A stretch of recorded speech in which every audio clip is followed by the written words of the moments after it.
Hello everybody, I'm John Strickland. Welcome to the virtual ATM aviation series. Sorry we can't be with you in person this year, but we've still got great speakers for you and very relevant issues to what is going on in the UAE and the wider Gulf region right now in terms of airlines. I'm really pleased to say that today we've got with us, actually pre-recorded by the time you actually watch this, we've got Jozsef Varadi, the Chief Executive of Wizzair. Now, Wizzair may not be known to all of you in this part of the world, but it soon will be because it's going to put a foothold here in a matter of weeks. So first of all, welcome to you, Joe. Thank you very much, John. I'm sure you spent a lot of time down in the UAE in the last year or so as your new project has got underway.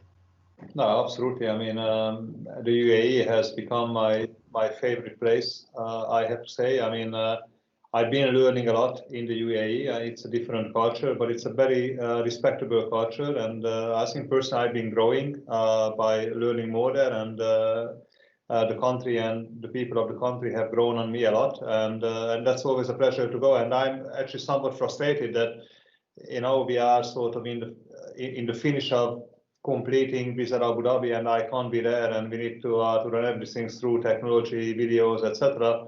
But I'm pretty sure that things will get normalized again, and I'm going to be back in the game. I'm going to be back in town and have the joy again by being in the Emirates.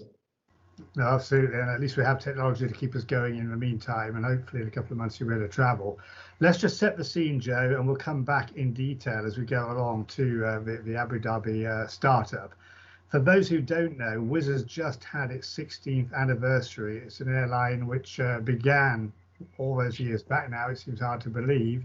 Yet in the last year, you flew over 40 million customers, primarily, but not exclusively, around Europe. You have a fleet of 120 plus Airbus A320 aircraft, and you're a highly profitable business, which is something I'm personally going to talk about a little bit to the audience after our session today, because by the time we're looking at this, all of us, your results for financial year 2020 will be out. But when you began the airline back in the early 2000s, what was your outlook then? Was it primarily to run a localized airline in one or two European countries?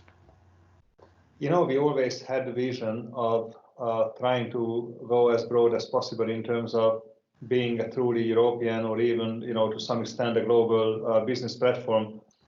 We started in Poland, very quickly followed it up with Hungary, and ever since we have been adding new countries, new markets to the franchise. We clearly saw an opportunity to step up with a new airline initiative in 2003, and that was the year when the European Union confirmed the accession of 10 new countries to the Union, a bunch of Central and East European countries included. And we felt that was such an opportunity for establishing an efficient business model, a low-cost carrier model, to democratize travel and bring people into the franchise of flying. And let's not forget that I remember in 2003, only 3% of the Hungarians were flying. It has changed a lot, but it's still just 20% compared to 40–45% in Western Europe. So it's a long runway to take. It's a long way to go, and it's very exciting to bring flying as an accessible commodity to people, get people into the franchise and retain them in the franchise, and prove them that there is no better way of fulfilling the desire for mobility for people. And this is something we think is fairly universal all over the world. So we don't really see that we have boundaries in a certain geography, and that's what motivates us when it comes to Abu Dhabi and other regions, other geographies, that simply we are there to meet universal consumer needs. And as you said, when you began, I think one of the unique things about Wizzair's emergence was many of the people, as you said, in those countries hadn't flown very much, and yet we were seeing as a number of countries joined the European Union, people were moving abroad, particularly for reasons of work.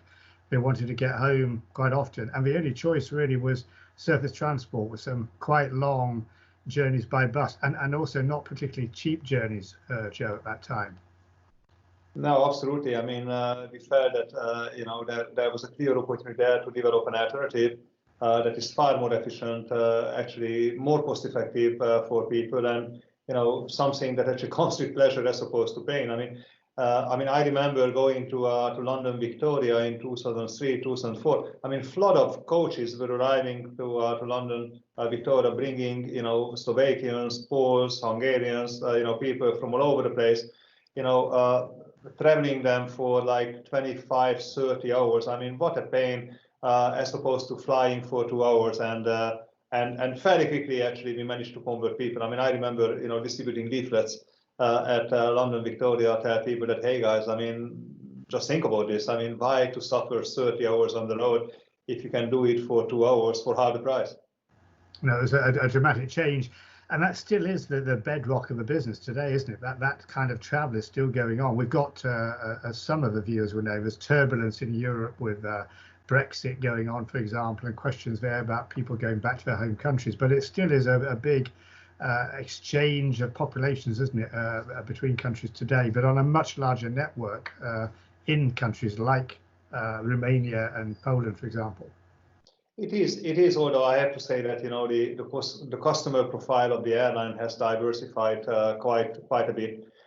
You know, back in the early 2000s, I mean, almost exclusively we were relying on you know, workers' traffic, visiting friends and relatives. I mean, if I look at it today, that's less than half of the business. So we have developed quite a strong franchise for leisure travelers as well as some for business travelers.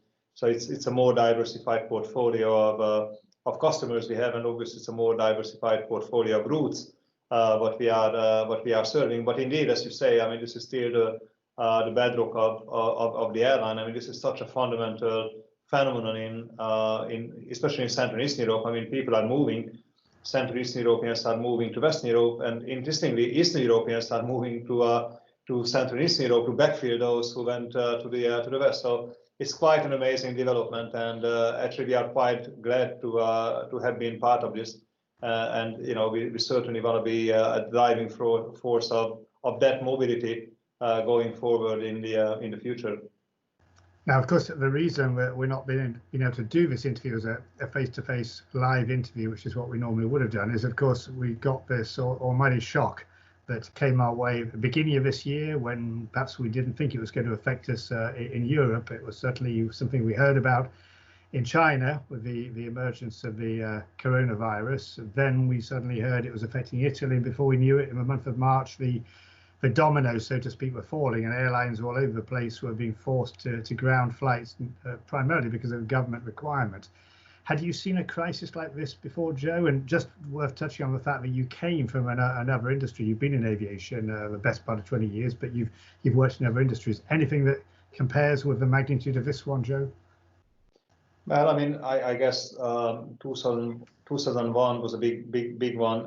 2009 was another one. All different courses, all different issues. I think this issue here in magnitude looks greater. But I would also say that you have coronavirus as an issue, and you have the hysteria around coronavirus, and I think the hysteria has made the issue bigger than what it is, and I think we are still suffering from that. I mean, if you just look at it from a European perspective, but you can also apply it on a global scale, kind of the uncoordinated nature of managing the crisis country by country, as opposed to being united and at least trying to manage it on a geographical basis, on a larger, more unified, more coordinated basis, is clearly an issue which I think makes things worse and more costly. And it's now a bigger price what we pay for the management of the crisis. And I hope there is a learning here, and people will learn the lessons. And next time around, when something similar happens, we're going to be smarter and more effective. But indeed, if you look at it, I mean, that's a big deal. I mean, I don't remember, other than the Icelandic volcano eruption case, that essentially the whole European airline industry was underground, which is pretty much the case as we speak. And the fact this has really gone to global proportions. So certainly I can't remember any time when we've had, 20,000 plus planes just sitting on the deck around the world. It really is stunning in its impact. It's certainly a time to reflect. And as you said, part of a challenge now in getting started is the complexity of what governments are doing. We're seeing inconsistency in terms of borders being closed, borders being opened, quarantine requirements, These are very real barriers. I mean, simply without these government elements being put right, no airline can choose to operate, can it? Yeah, I think this is something which is a very particular set of circumstances out there. We need to deal with. It is quite a zoo, I have to say. It's very difficult to cut through the jungle. I mean, we are flying to 45 countries, 45 different sets of measures out there, and you really have a hard time to figure it out. You know, even if one country opens up, but maybe others prohibit, their citizens to fly to that country.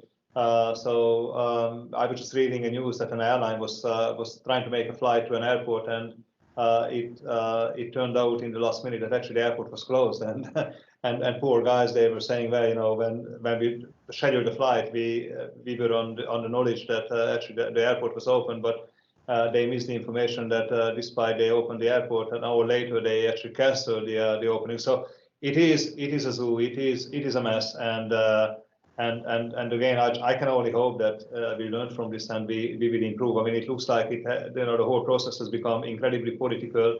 Not much to do with the pandemic itself, but it's more around the history around the pandemic. And this is what I really meant, that it is a bad enough thing that we need to deal with coronavirus, but I think we managed to make it even worse in the end. Undoubtedly. And do you feel we're going to get much of a summer? Because whether we look at a lot of your local markets, customers who are already regular users of Wizz would at this time of year be thinking about or starting to go on holidays to, for example, sunny parts of Europe in the south. People from your new markets down in Abu Dhabi, many of them come to escape the summer heat of the Gulf region to Europe. Do you hold out much hope that there will be any semblance of normality before the summer is out in terms of Wizz or other airline operations? You know, John, I think we are seeing two issues here. One is, you know, the desire to fly, the desire to travel, and the other is, you know, the ability to travel, whether you can move around. And with regard to the first one, we are doing a lot of demand sensing exercises on our customer base and customer base of others. And, you know, we clearly learned that actually people are quite eager to go, and not only a year from now or half a year from now, but right now. So the moment they can, they would want to fly, and we are very confident in a fairly quick recovery of demand should the restrictions be eased. And this is the real problem here, that restrictions are out there, they keep changing, sometimes to the better, sometimes to the detriment of things, and it makes things very unpredictable. But, you know, I hope that at one point we're going to see a more normalized regulatory framework applicable to the industry, and actually we can fly. So this is going to boil down to stimulating demand. That's when we can play our own game, and I think we are pretty good at that. You know, to make sure that we create awareness for flying, and we hook people, and we get them back into the franchise and make them move. But we need to see these restrictions going away. And as you said, it's been very inconsistent, differing country by country, and we need to come to grips with the situation with that regard. I mean, we shall see how that goes, but I can tell you that should people be able to fly and be able to move around once they got to their destination point, we would be carrying a lot more people than what we are carrying today. So in terms of at least customer motivation, you believe is there, strongly there, if people Absolutely. Can physically do it. And you've also pointed out that Wizz has a pretty young customer profile. I don't know whether that's your expectation in the Gulf as well. I know, for example, in markets like Saudi Arabia, where they have a very young population, those people are certainly using low-cost carriers there. I must admit, not being so young myself, although not terribly different in age to you, I have asked a few young people in the last week, and certainly I got that same feedback. They are really keen to start moving when they can. What about the question of broader confidence? What measures do we need to take? Because there's a lot of media coverage talking about middle seat free, which of course is crazy in terms of economics. It neither tackles any medical issue, nor is it viable from an airline point of view. Have we got to stop thinking about any onboard issues? Are there things that can be done, or is it more about what happens on the ground or before people get on a flight? Look, I mean, as you say, I think younger people will return to flying before the elderly people. I mean, simply they are less affected by the pandemic, and anyway, they are more adventurous, and I think they are more eager to move. Clearly, we see people who used to have jobs in different places and they left those jobs behind. We're going to return to those jobs because otherwise they would go unemployed in their homeland. So lots of different reasons for getting back in the air and start flying again. In terms of safety and health protocol, I think the industry is stepping up. We as an airline are stepping up. EASA just published a new health and safety protocol, which I thought was pretty smart actually, because they were practical. So they are not trying to force something which is scientifically not proven anyway and unenforceable anyway. And the middle seat issue is typically falling into that category. That doesn't make much sense. I mean, of course, for so long as airports are half empty and aircraft is half empty, then you're going to be physically distancing people as much as you can. And we have an algorithm in place for seat allocation to maximize physical distance between people. But these airports and airlines will ramp up demand fairly quickly. And should that be the case, blocking middle seat becomes totally impractical. And by the way, I don't think it solves anything, as you say, because there is no scientific evidence that anyone on board of an aircraft would have been infected so far. So the aircraft is very safe. The aircraft air circulation system is very high quality. Actually, the quality of air aboard of an aircraft is comparable to intensive care of a hospital. So it's a very safe way of traveling. But I think on certain other aspects, like wearing masks, I'm actually quite supportive personally, because that's a way of protecting yourself and that's a way of protecting others from yourself. Being more hygienic, hand sanitizers, disinfectors to be used aboard of an aircraft. I think that's a good way of managing the process and stepping up. Also trying to eliminate all the touch points, physical touch points during flying, like eliminating in-flight magazine. Payment for catering is only available by card. So you really try to minimize physical touch points in the processes. So I think that makes flying even safer and healthier without really getting overly focused on the middle seat issue. I think the middle seat issue is a mystification of a problem, which problem doesn't exist anyway, and it's totally enforceable and impractical. As you said, I mean, while flights are not full in the startup phase, and the same for airports, we can maybe manage some of the procedures that have to happen. But it seems to me more has to be done on the ground with airports. And if airports do get busy again, I can't really see how we manage the physical distancing there in terms of queues and immigration, or even people's wish to go in shops and so on. I guess technology is going to have to come in and catch up, preferably before we get a vaccine, or as soon as possible.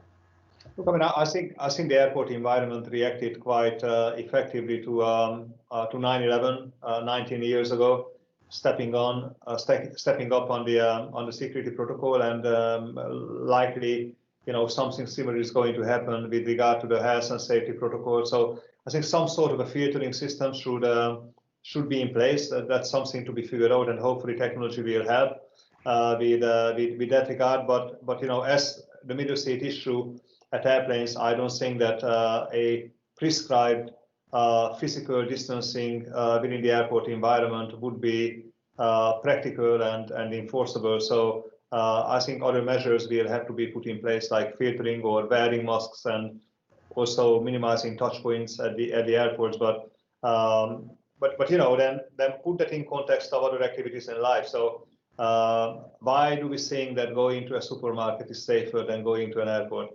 Why do we think that going to a restaurant is safer than boarding an airplane? Why do we think that going to a concert is safer than traveling or flying? So I think we have to be reasonable here, and we have to be practical. As a matter of fact, I think when people actually travel by plane, they are much more traceable, they are much more filterable, they are much more manageable in terms of hygiene standards, etc., than going to any of the other places. And those other places are kind of, everyday part of our life. Now, moving on from this, and hopefully we can move on from it as a challenge, as you said, in the next few months, at least to the first steps. You believe anyway that Wizz will get through this more quickly than most. I think you've talked about a year, and of course no one knows exactly how long it's going to take. We have maybe economic recession challenges coming in a number of parts of the world. How is it that you are able to be confident about Wizzair's ability to get through this, I would not say unscathed, but in a much better state and ability to simply survive and prosper compared to some of your competitors? I think, from an airline standpoint, the number one issue as we speak is your liquidity. So what does your liquidity provide to you as a business with regard to resilience and your ability to go through this situation?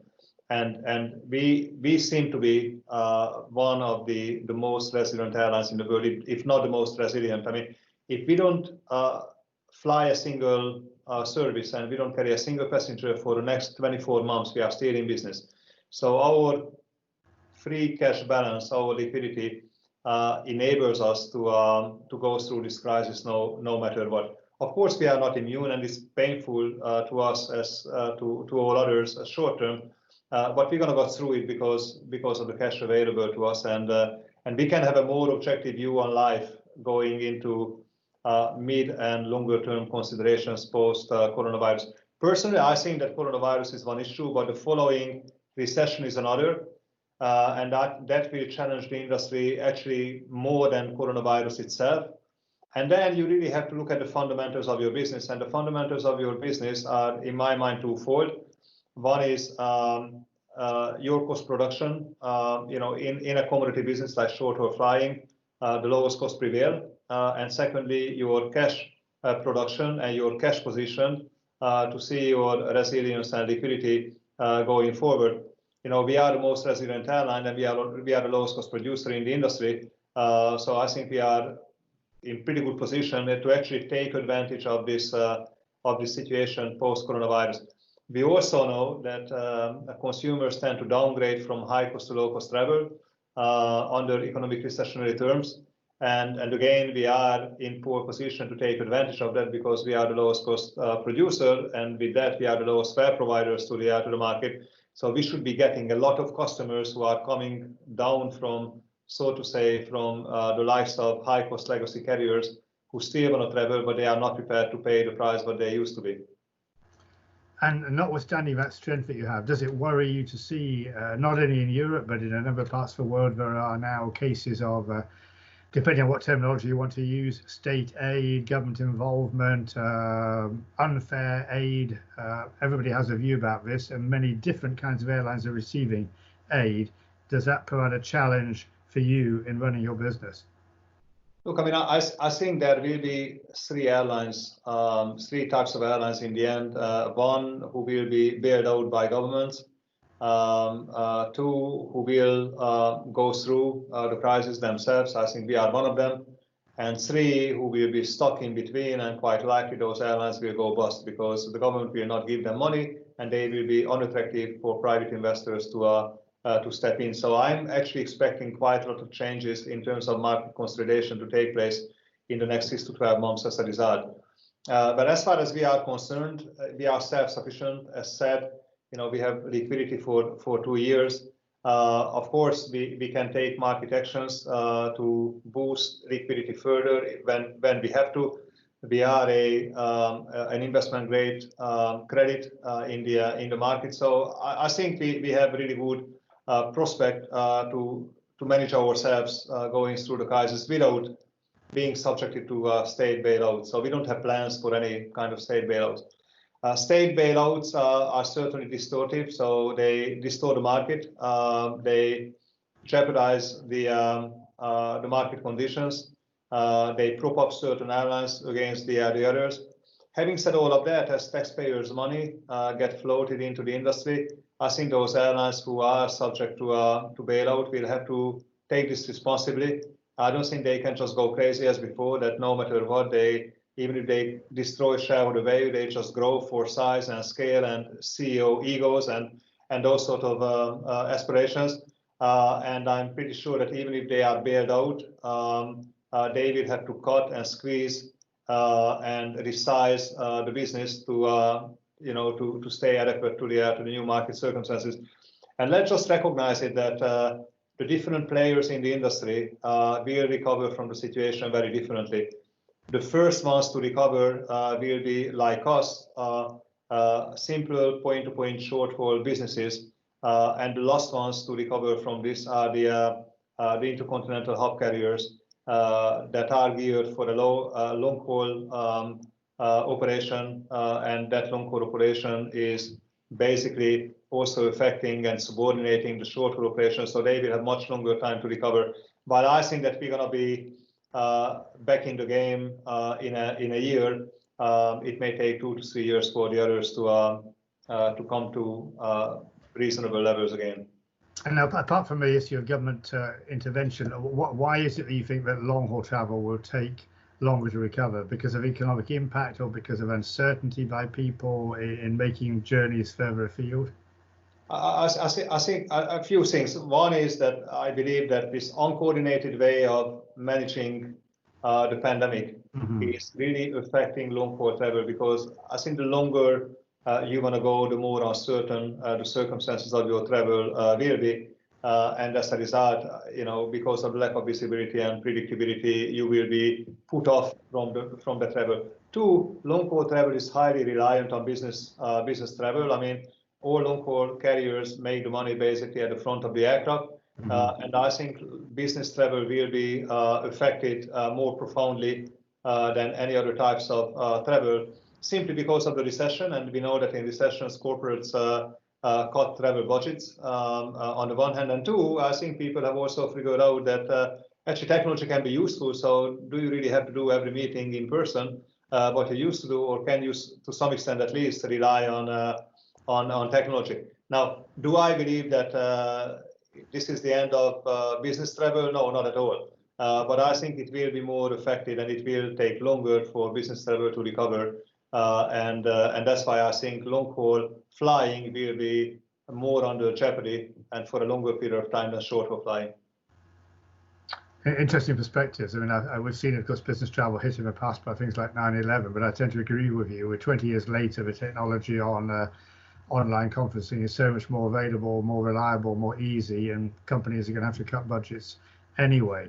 Now, in terms of yourselves, again, your one aircraft family fleet, the Airbus A320 family, and you have really big orders outstanding. As I mentioned when we started, you've got about 120 aircraft now, but just looking at any of your presentations, you see that graph going up in the coming years, so that you'll have nearly 300 aircraft by 2026.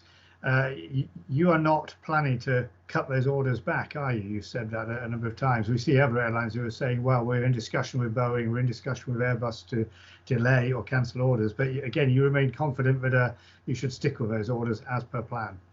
To the contrary, actually, we are seeing a lot of opportunities arising. I mean, we have already been approached by a number of airports presenting, extraordinary market opportunities, for setting up new bases, entering new markets, and actually we are so excited. And if you think about it, this is what we have been waiting for 10 years. Yeah. We have made this business resilient to make sure that we weather the storm, whichever direction the storm is coming. And here you go. And now the whole industry is sort of moving backwards. And this is our opportunity to shine. This is our opportunity to backfill the vacuums left behind by failing carriers and failing businesses, and this is what we are doing. So the last thing I would want to do is to join the queue and start constraining the business. I want to take advantage of our own strong positions vis-a-vis the competitors, and also the market opportunities as they present themselves. And this is really what we are getting focused on. I think we are done with kind of winding down the business to sufficient levels. I mean, we are very much into now not only to recover, but also to restructure in terms of putting growth into different areas, different markets, different airports. Yeah, now I'm just going to come in a moment to, of course, the big topic of Abu Dhabi, but any other areas that you can allude to where you may grow? I mean, we talked about your bedrock being Central and Eastern Europe.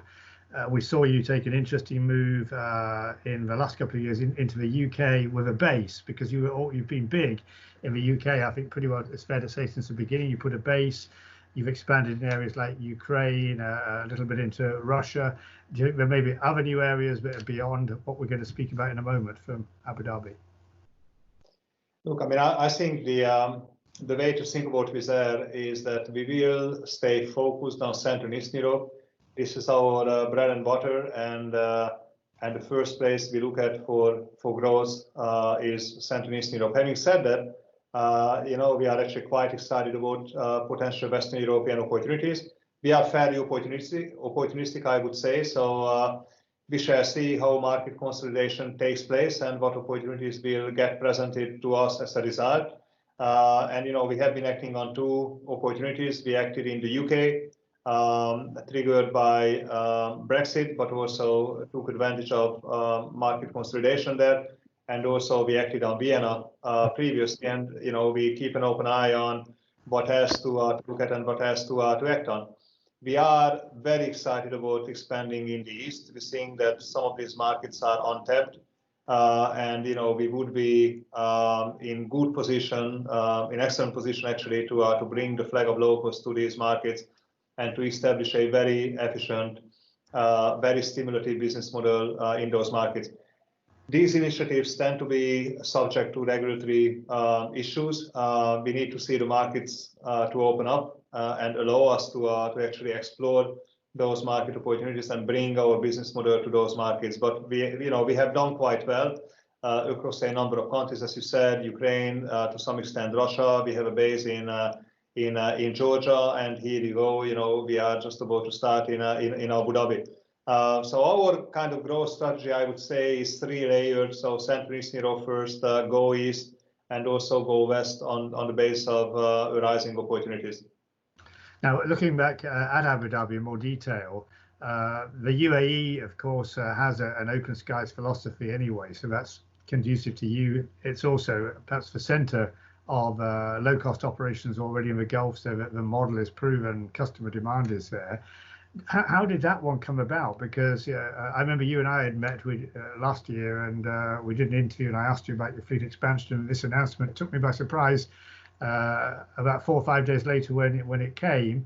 But was it something you'd looked at, or were you approached, or a little bit of both?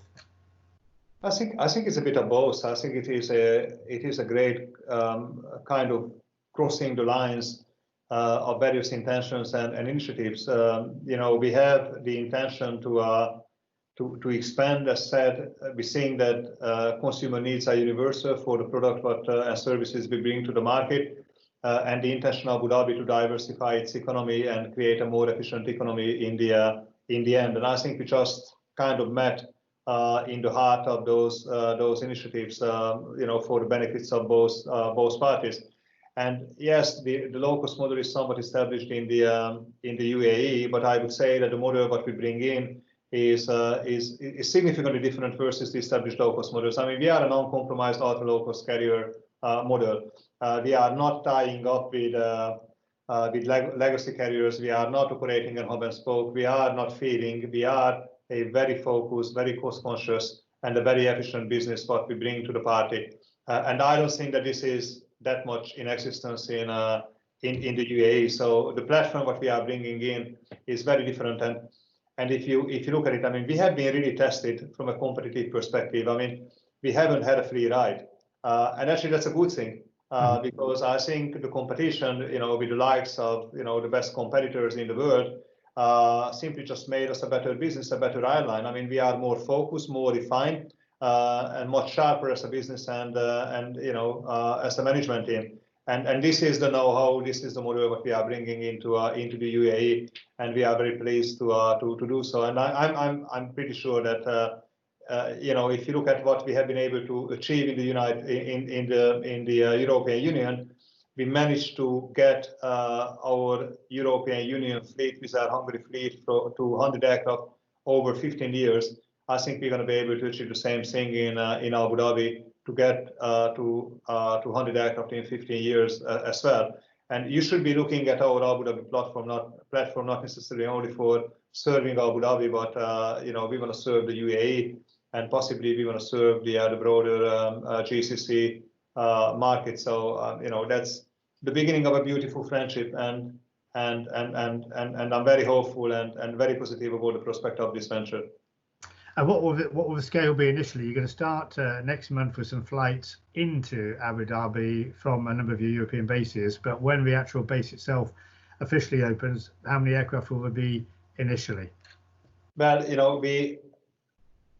we are moving Wizzair Hungary operations to Abu Dhabi, and in a few weeks we're going to be making the first announcements of Wizzair Abu Dhabi. So I don't want to preempt myself, but what I can tell you is that we had a plan and we opted that plan given the circumstances, and we're seeing that we should be doing more and we could achieve more right at the beginning. So we're going to be coming out with a bigger plan than what we intended originally. I know when I've talked with a number of operators in the Gulf region over the years, I mean, the market is there, there's no doubt about that, and you have the positive of open skies in UAE. But there are some challenges in the Gulf, as there are everywhere. Number one, not everywhere does have open skies. Obviously, UAE leads the way. There are some known air traffic control constraints. I mean, you could say, of course, we have that in Europe anyway, in terms of congestion. And there are, of course, geopolitical sensitivities in that part of the world, sadly, that rear their heads from time to time. I guess you've had to factor all those elements into your decision and take account of them and the impact they may have at any given time. I'm not sure how much that is different from Europe. Infrastructure constraints. I mean, Europe is full of infrastructure constraints. If you look at geopolitics, we just had Brexit, and then previously we had issues in Ukraine and elsewhere. So I think this is a fact of life, to be honest. Obviously our interest is to push the regulatory boundaries. Our interest is to see an open market operation and to compete on market terms and not administrative terms. And once we are in and we are on the soil of Abu Dhabi, I think we can be more influential. We can better affect decision making with that regard. What I can tell you today is that Abu Dhabi has been incredibly supportive. Very, very constructive, very visionary, I have to say. And if you think about the situation that Abu Dhabi and the UAE, broadly speaking, have built capacity for an aviation system, and now actually themselves they are challenging that aviation system, the status quo. And I think that's a very great visionary thinking, looking at the future, and we are very pleased to be part of it. And I'm really sure that we can contribute a lot to the ambitions of Abu Dhabi, UAE. It wants to be a diversified economy, and we can create a lot of value with that regard. Now, of course, they have Etihad as a flag carrier, and I guess some customers will come to and from Etihad from you. And as you said to me, we won't be specifically feeding, but it will be, of course, possible if passengers choose it.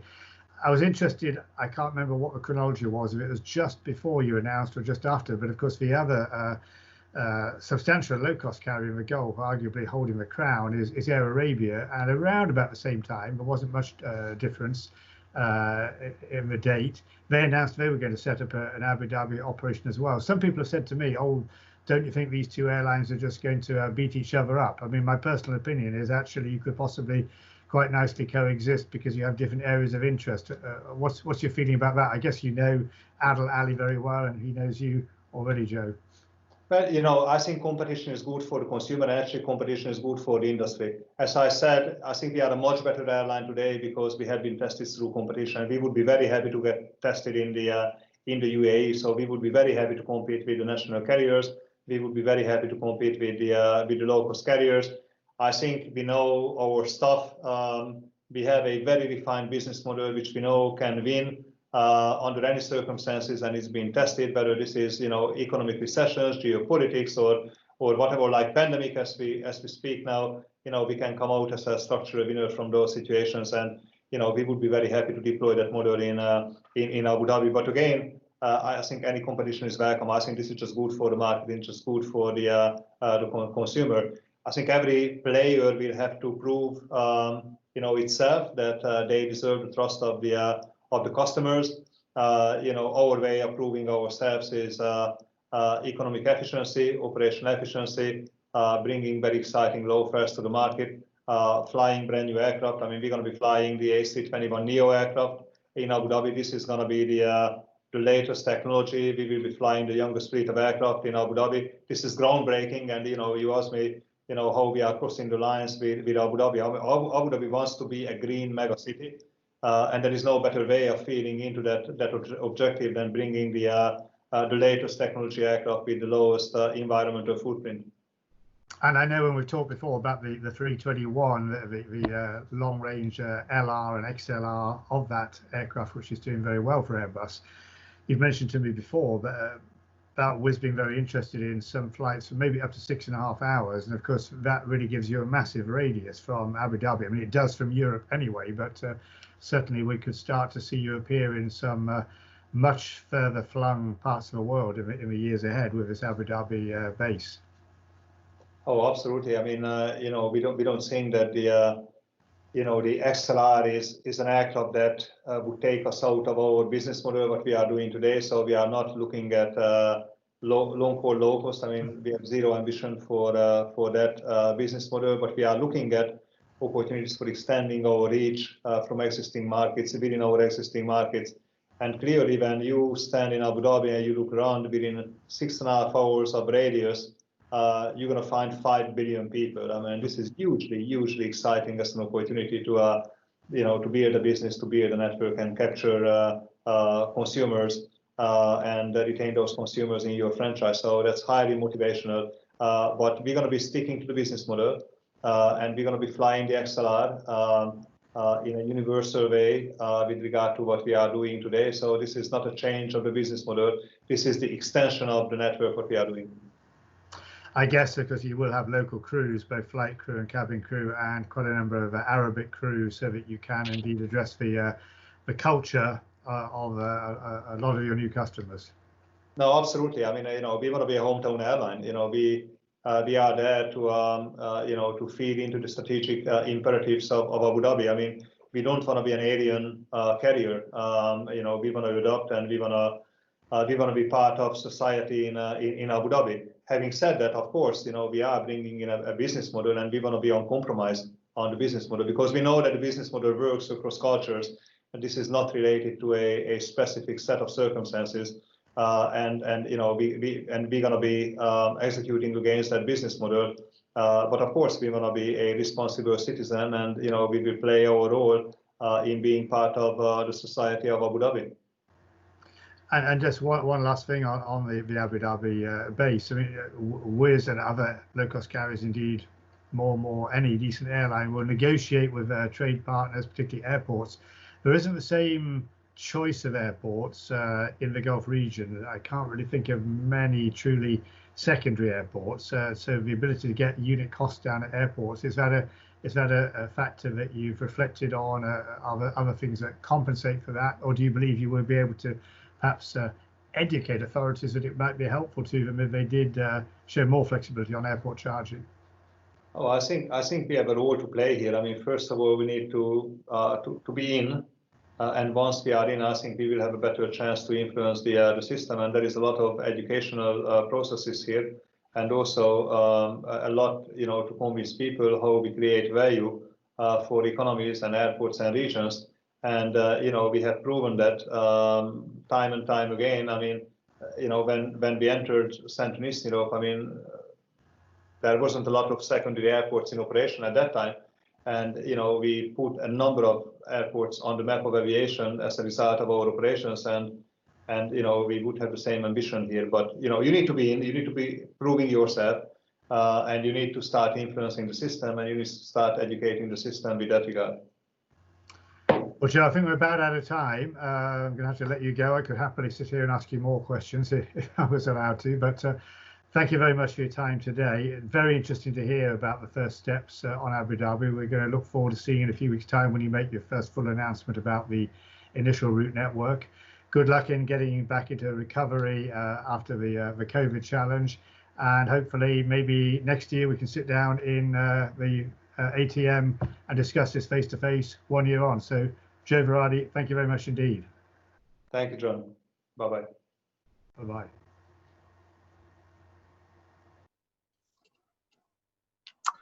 Okay, well, we just recorded that interview a few days ago with Joe Varadi, because Wizz actually had their financial results for financial year 2019-2020 up to the end of March just out this morning. So he's a bit busy today, actually doing investor briefings on those, and I had to skirt around what those results might be, though I certainly knew in my mind they were going to be strong. In fact, Wizz has announced massively improved profits for the financial year running to the end of March this year. Because, of course, the COVID crisis only really cut in the last few weeks of their financial year. So underlying profits were up at about 345 million euros, a very strong set of results up on the previous year. They saw passenger growth of 16%. And particularly impressive was that they saw a growth in ancillary revenues. So the revenues they generate on top of a ticket price were well up, and they were up by about 14%. And interestingly for Wizz, and we covered this point in our discussion, they accounted for 45% of total revenue. So it just shows how an airline like Wizz depends not only on the ticket price, but all the other elements of the services and products that we might buy as well. So very strong set of results this morning. Wizz has confirmed that they have enough liquidity, as Joe indicated, to survive pretty well 2 years. They had 1.5 billion euros of funding at the end of a financial year, and they need that buffer to get through these very challenging times. Of course, the airline has continued to fly and is progressively stepping up its flying right now. Just looking at some notes that I made, they talk about burning 90 million euros cash a month through the summer period, which is now, and 70 million euros a month in the winter period. Now, these are massive figures, which is exactly why they need the cash liquidity to keep going. That's on the assumption of having no flights. But if I compare those figures with other airlines like Lufthansa burning €1 million an hour, it's not as big a loss of blood, though it's still pretty substantial, but they can withstand that, and they are stepping up flights. Now, we heard Joe describing what I call kind of quiet confidence in that interview, and we talked about the Abu Dhabi operation, which will start in the next few months, initially with some flights into Abu Dhabi from some of Wizz's European bases. But since we did that interview a few days ago, already Wizz has announced they're going to open 4 new bases. I asked him about areas of interest, and he talked about Western and Eastern Europe, as well as their heartland, Central and Eastern Europe. And since the interview was done, they've announced 4 new bases in Albania, Milan Malpensa Airport, which is going to have 5 aircraft, Larnaca in Cyprus with a couple of aircraft, and a new base in Ukraine. Now, what is impressive, in addition to the fact that they've put 4 bases into the marketplace, is these are all going to open early next month. We're only talking about a few weeks, about a month away from now. That really does show confidence in the marketplace. And in their presentation to investors this morning, they've talked about some of the things we discussed in the interview, such as having a young customer base and willingness to travel. They know that when the barriers come down in terms of quarantine and borders and so on, they expect their customer base will start traveling again very soon. So it's a very interesting airline to watch. It's extremely well managed, as we could hear from Jozsef Varadi there, and I would expect to see further growth. And I think the Abu Dhabi base, which many of you listening and watching today will be interested in, is going to be a successful start for Wizz in the coming weeks. So that's just a quick summary of where they are, what they said today, only in the last couple of hours, to investors here in Europe. I know many of you have got questions. We've had some great questions coming in, and I see one here which comes from Jack in Manchester. I don't know where Jack works, but it's a very good question. He asks, what is the future of low-cost long-haul airlines? Wizzair is reaching out into the Middle East, and Norwegian has been pioneering transatlantic low-cost journeys, yet the latter is looking in great trouble. Can this model of airlines survive through the COVID crisis? Well, I think it's a really great question. And I would separate out Norwegian and Wizz in terms of what they do. Norwegian has been very popular with customers in recent years in expanding its long-haul low-cost offer, particularly out of airports such as London Gatwick, Paris, Barcelona as well in Europe, as well as its Scandinavian home markets. But popularity of customers is not the same thing as profitability. And Wizz, even before the COVID crisis, has suffered with enormous losses.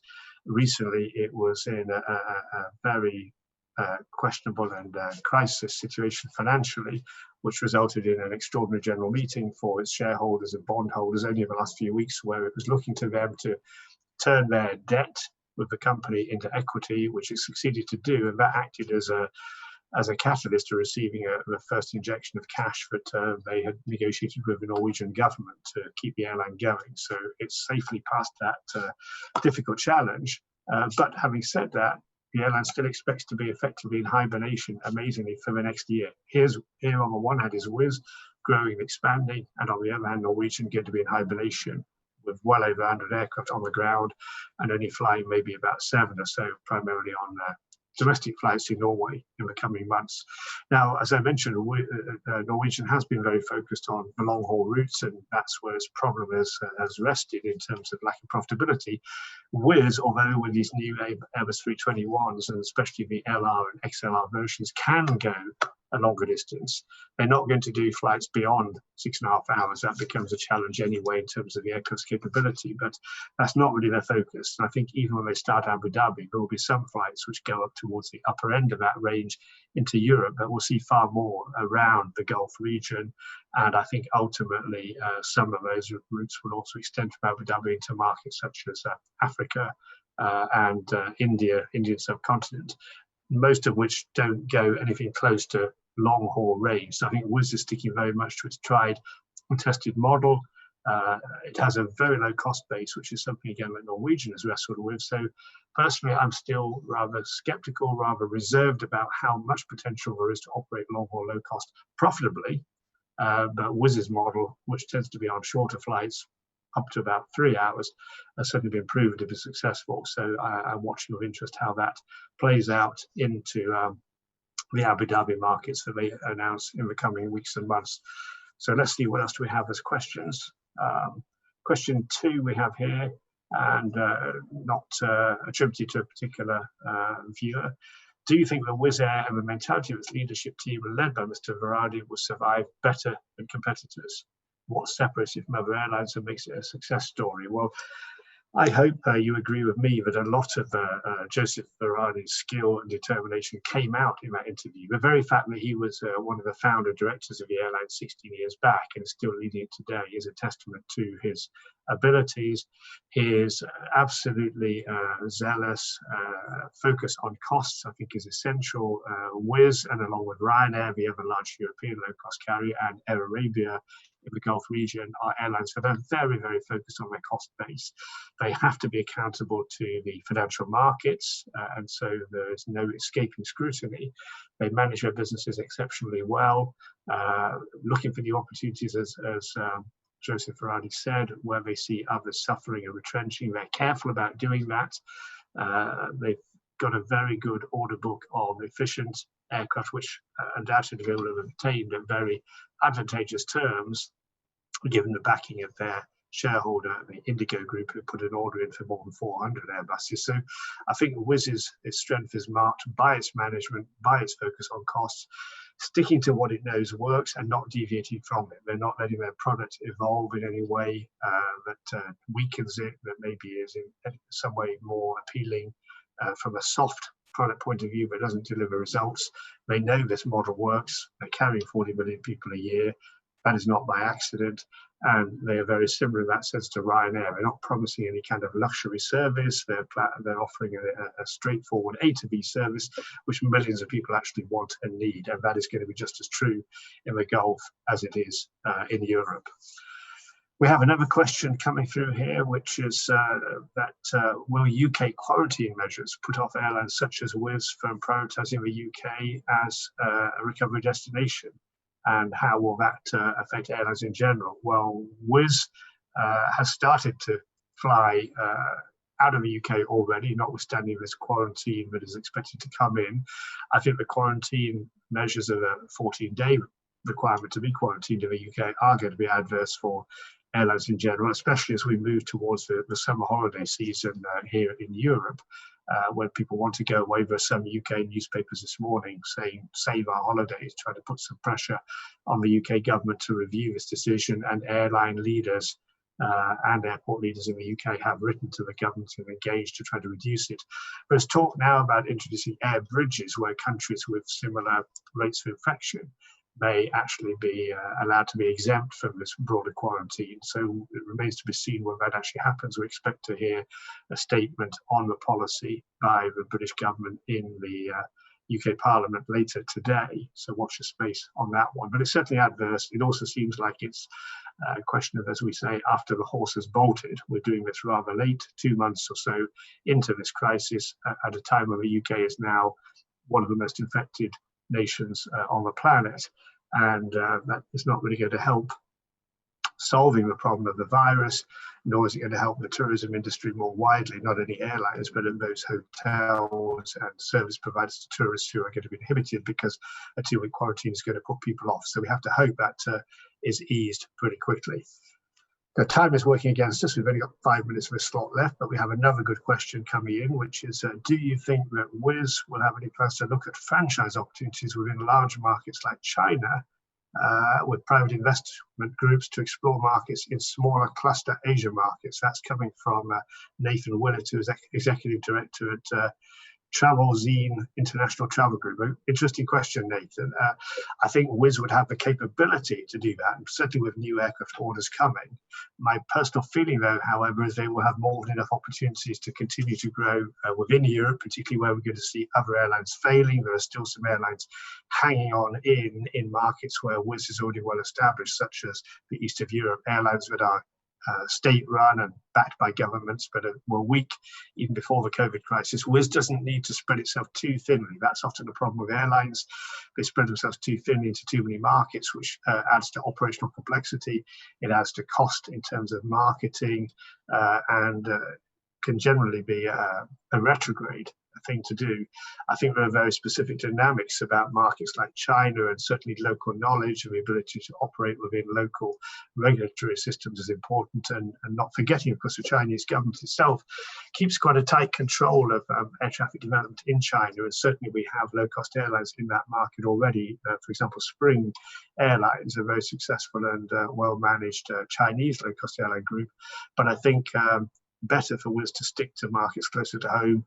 As I mentioned, Alex, certainly expect to see them turn up in markets from Abu Dhabi, and they could reach some parts of China from the Gulf at a push with their A321 aircraft. But I think China probably is not going to be a market for them. Maybe some other Asian markets, but certainly I think the Indian subcontinent will come up as a major part of their activity in the years to come from Abu Dhabi. We're on to our last question, and we've got about 3 minutes left in the session. So, being a low-cost carrier, how will Wizz manage the extra cost related to the new norms of hygiene, and will that cost be passed on to travellers? Good question. If not, then how will they manage the pricing? What cost-cutting measures will they be taking to keep the ticket price in balance during the pandemic, do you think? Well, I think short-term, it's a great question. I think the prices will still be forced downward. I mean, capacity is available. There's no question there's space available to get people onto flights. And that's the first objective, to convince people to get flying again. Wizz knows they have a customer base who wants to fly. Their whole business model is based around offering low fares supported by low cost. But I think the questioner is really raising a key point. There will quite probably be extra costs coming through. There could be costs of technology that has to be brought in by airlines and airports to allow for faster processing of customers while avoiding queues, having a low-touch environment, for example, at airports, doing more on our own devices, and therefore changing processes for checking in baggage and going through immigration and flight boarding. There could be risks at some airports of airline capacity being reduced because the airports themselves will be able to process less people, and if that leads to less productivity of aircraft, ultimately it could put pressure upward on prices. And I think that will hit low-cost carriers maybe less in terms of their relative position than other airlines. I think low-cost carriers like Wizz will still stay as the best price offers in the marketplace, but it may be but in the medium term that the prices we see offered are going to be relatively higher than they are today. Now, what that does to demand, and if that actually happens, remains to be seen. We don't actually know as yet. It's a pretty complicated one. So I think we've covered the questions you've had today. I hope you enjoyed the interview. I hope you have a chance to watch it back on ATM, virtual ATM in the coming days. We already have the interview, which I did live on Monday with Tim Clark, up there for you to look at. And Tim Clark, President of Emirates, also covered a lot of interesting topics. And we're going to do, God willing, a second session with Tim Clark tomorrow as a recording, because we didn't have a chance to get to your questions on the Monday session this week due to the technical glitch we had briefly with Emirates, but took some time away from us. So I will put some of your questions to Sir Tim tomorrow and add some more that I didn't manage to cover myself. And we will aim that we have that supplementary section up on the website as soon as we possibly can. So I think we're into the last minute of the session before other webinars are going to be run today. I hope you enjoyed the two aviation slots we had this year. I mean, this is an amazing time. It's a real time of crisis for the industry, but Emirates is a very well-run airline. It's not going to disappear, even if it's going through challenges right now. Its business model will evolve. Wizz, as we've just heard, is one of those airlines who's definitely going to gain and establish a stronger position out of this crisis. So I think we had two very interesting leaders to discuss the current severe challenge that the sector is facing for this year's virtual ATM. I hope it is only virtual ATM and we can go live next year. And meanwhile, I wish you a good coming months, and goodbye from me, John Strickland.